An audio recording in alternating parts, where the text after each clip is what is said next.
आज देख लीजिए photo respiration and its application. ठीक, तो हमको इसको पढ़ने से पहले सारी खेल रेस्पिरेशन का खेल है रुबिस्को।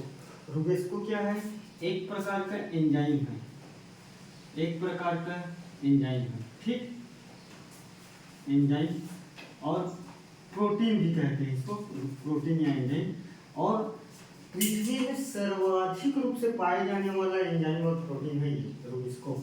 तो दूसरा पॉइंट हो गया, पृथ्वी पर पाए जाने वाला सर्वाधिक है, सर्वाधिक प्रोटीन है।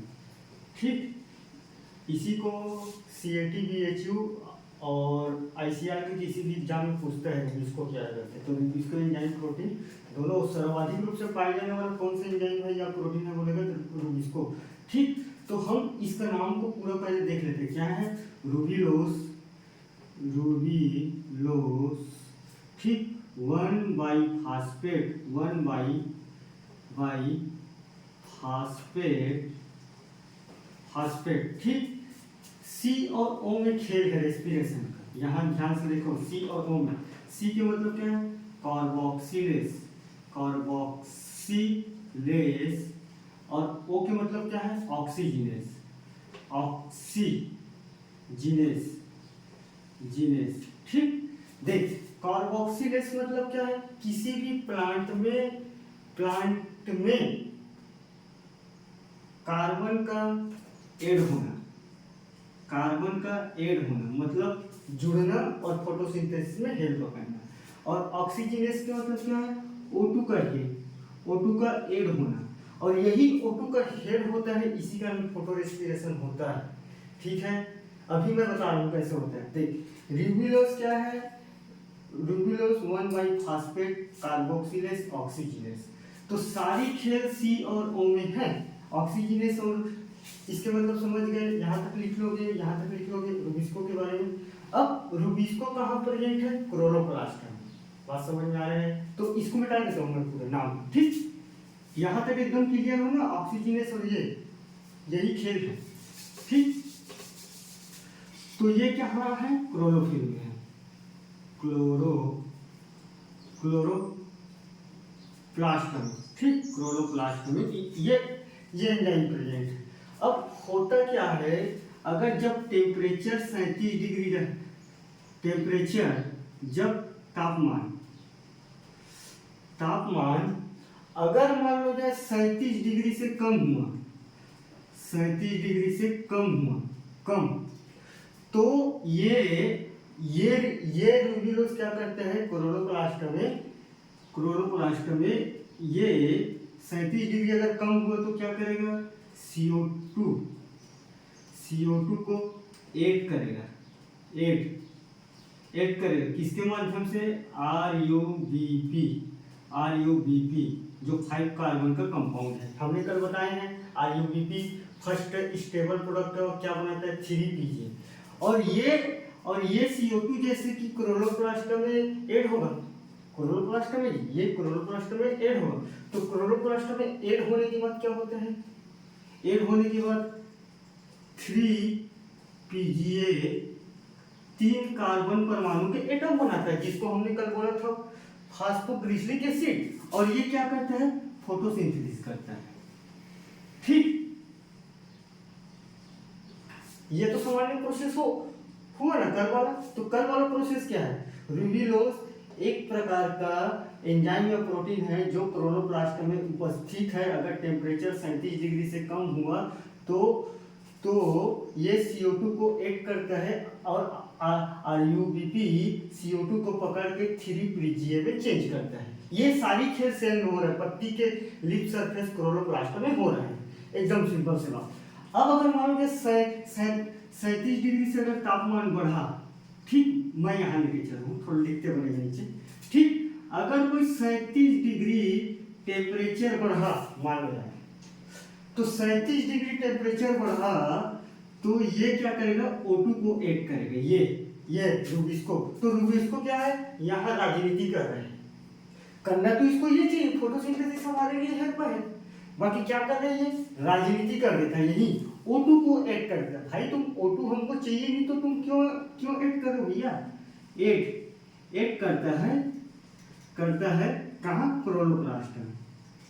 और क्लोरोप्लास्ट में ऐड करने के लिए कौन जिम्मेदार है, आरयूबीपी। ठीक, आरयूबीपी जो हमने बताया 5 कार्बन का है, 5 कार्बन कंपाउंड है। अब ठीक, तो ये 5 कार्बन क्या करते हैं, आरयूबीपी O2 को किस में कन्वर्ट करते हैं, फास्फोग्लाइकोलेट में कन्वर्ट करते हैं, फास्फोग्लाइकोलेट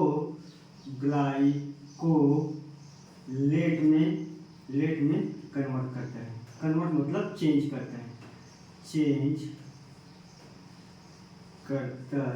है। और इसी फास्फोग्लाइकोलेट को अपने को ग्लूकोज में या 3-PGA में चेंज करना, इसी फास्फोग्लाइकोलेट को 3-PGA में चेंज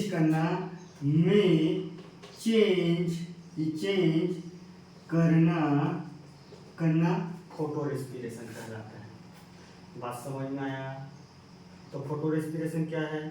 फोटो रेस्पिरेशन वहाँ है, रूबिस्को जो एक प्रकार का एंजाइम या प्रोटीन है, जो पृथ्वी पे सबसे पाए जाने वाला सर्वाधिक प्रकार का प्रोटीन है, जो क्लोरोप्लास्ट में उपस्थित होता है। अगर कोई तापमान 37 डिग्री से ज़्यादा हुआ तो रूबिस्को एंजाइम O2 को ऐड करता है और आरयूबीपी के माध्यम से फास्फोग्लाइकोलेट में चेंज होता है।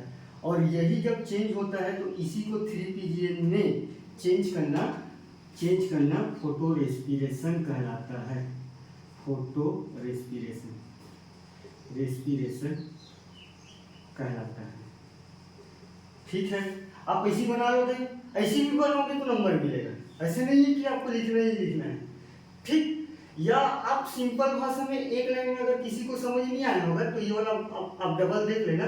एक्चुअल में फोटो रेस्पिरेशन यही है।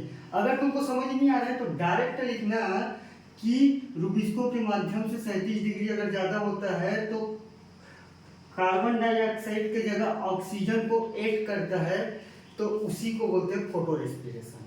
ठीक, तो सिंपल भाषा में भी लिख देता हूँ। ये वाला प्रोसेस को समझने के लिए आप एक बार और देख लेना, सेम है, यही है फोटो रेस्पिरेशन। या तो ऐसी बना देना, ठीक है, यहाँ टेम्परेचर दर्शाना ठीक से, और इसी को पूछता है बड़े बड़े ICR PHU SRA PhD वाले, ये टेम्परेचर को पूछता है। टेम्परेचर ज़्यादा होगा तो क्या ऐड करेगा, तो कौन सा साइकिल चलेगा, यहाँ कितना टेम्परेचर में क्या ऐड करेगा। ठीक, मैंने कल आरयूबीपी एंजाइम है एक प्रकार की, और ये सारी चीज ना सेल में हो रहा है, पत्ती में। आप सोचना मत इधर उधर हो रहा है करके। ठीक, तो मैं एक लाइन में और लिख देता हूँ। अगर किसी को मान जाए 1 नंबर में पूछेगा तो लिखना क्या है, यहाँ तक तो समझ गए। ठीक, अगर मैं एक लाइन में फोटो रेस्पिरेशन का मतलब बताऊं तो सीधा 37 डिग्री से टेम्परेचर से अधिक होने पर CO2 के जगह O2 को रूबिस्को प्रोटीन या एंजाइम ना, प्रोटीन प्लस प्रोटीन या एंजाइम आरयूबीपी के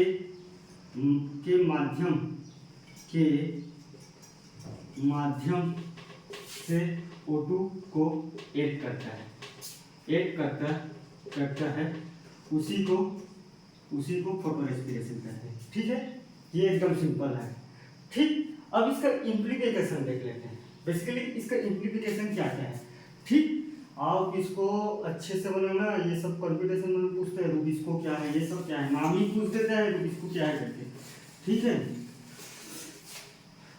एक्चुअल में क्या है, रूबिस्को का 2 काम है, कार्बोऑक्सीजिनेस और ऑक्सीजिनेस करके। इसी कारण बात को समझ नहीं पाता है आदमी, वो नाम में ही छुपा है रूबिस्को को, C के मतलब और O के मतलब। अगर O वाला अगर मान ले O2 को अगर कोई ऐड किया तो मामला चेंज हो जा रहा था, और CO2 को ऐड किया तो नॉर्मल फोटोसिंथेसिस चल रहा था। ठीक है, यही मामला है, बस उसी का चेंज करना है। और फास्फोग्लाइकोलेट जो बनता है ना, उसी को हमको 3 PGA में चेंज करना है। और सारी साइकिल चलता है फोटो रेस्पिरेशन में, उसी को बोलते हैं एक्चुअल फोटो रेस्पिरेशन। ठीक, तो इसका इम्प्लीकेशन देख लेते हैं। तो सबसे पहले क्या है, सबसे पहले क्या है जी, फेट को सरलीकरण करते हैं, नहीं, और देख लेते हैं। और ये फोटो रेस्पिरेशन 3 प्रकार के सेल में चलता है। सबसे पहले तो क्लोरोप्लास्ट में चलेगा, शुरुआती अवस्था में क्लोरोप्लास्ट। ठीक, क्लोरोप्लास्ट के बाद चलेगा तुम्हारे पर ऑक्सीजोम बोलते हो ना, पर ऑक्सीसोम में होगा, सोम में होगा। उसके बाद तुम्हारा पर ऑक्सीसोम में होने के बाद क्लोरोप्लास्ट, पर ऑक्सीसोम और माइटोकॉन्ड्रिया सेल में होता है। एक लाइन इसको लिखना, फोटो रेस्पिरेशन क्लोरोप्लास्ट, पर ऑक्सीसोम और माइटोकॉन्ड्रिया सेल में होता है करके। ठीक है, तीनों सेल के थ्रू हमको 3 PGA का निर्माण होता है, पूरा साइकिल चलता है। अब मैं साइकिल को मैं नहीं बताऊंगा, थोड़ा सा लंबा है साइकिल, समझाने में दिक्कत होगा और टाइम भी लगेगा। आप इतना लिखोगे तो 4 में 3 नंबर दे देगा। ठीक है, बात समझ लो। आप पूरा एकदम फैक्चुअल सटीक पोर्शन को लिखोगे। अगर टेम्परेचर लिख दिए तो गिर जाएंगे टीचर चेक करते करते। ठीक है, पढ़ा कहाँ से है करके। और आप अपने दोस्तों, यारों और सीनियर को बताओ, यही होता है फोटो रेस्पिरेशन। ठीक है, ठीक, तो इसका इम्प्लीकेशन देख लेते हैं। सबसे पहला वसा के सरलीकरण करते हैं, वसा के सरलीकरण में। ठीक, अब वसा के सरलीकरण में क्या है, जो साइकिल चलता है तो उसी के बीच ये सारी चीज होता है, वसा के सरलीकरण। ठीक है, दूसरा एमिनो एसिड के सरलीकरण में, एमिनो एसिड, अब तो पढ़ चुके हो, एमिनो एसिड के सरलीकरण में। ठीक, एमिनो एसिड के सरलीकरण में। तीसरा क्या है, जो बीच बीच में जो साइकिल चलते हैं उसमें NADPH2 प्लस NAD का उत्पादन करते हैं, जिससे हम ATP का निर्माण करते हैं। ठीक, तो ATP हमारे लिए क्या है, एनर्जी है। ठीक, तो एनर्जी तो अब तीसरा एक पॉइंट बना के लिख सकते हो, ऊर्जा के उत्पादन में करके, ये भी तो महत्वपूर्ण कारक है ना। चौथा आप लिख सकते हो, हाइड्रोजन पेरोक्साइड का भी निर्माण करता है, जो हानिकारक रासायनिक यौगिक को तोड़ने में हेल्प करता है। H2O2, जिसको बोलते हैं हाइड्रोजन पेरोक्साइड,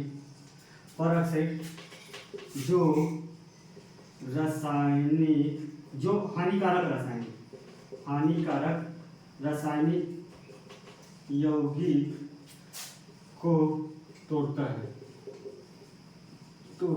ठीक, तो ये सारी एप्लीकेशन है, इसको रख लेना। अगर मैं साइकिल बताता तो सारी चीज के बारे में बताता।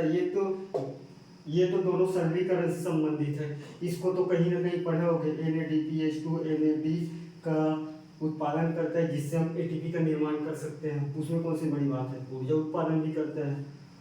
अगर मान लो हाइड्रोजन पेरोक्साइड, ठीक है, जो हानिकारक रासायनिक यौगिक को बाद में तोड़ता है। और ये सारी चीज एक्चुअल में पत्ती में हो रहा है ना।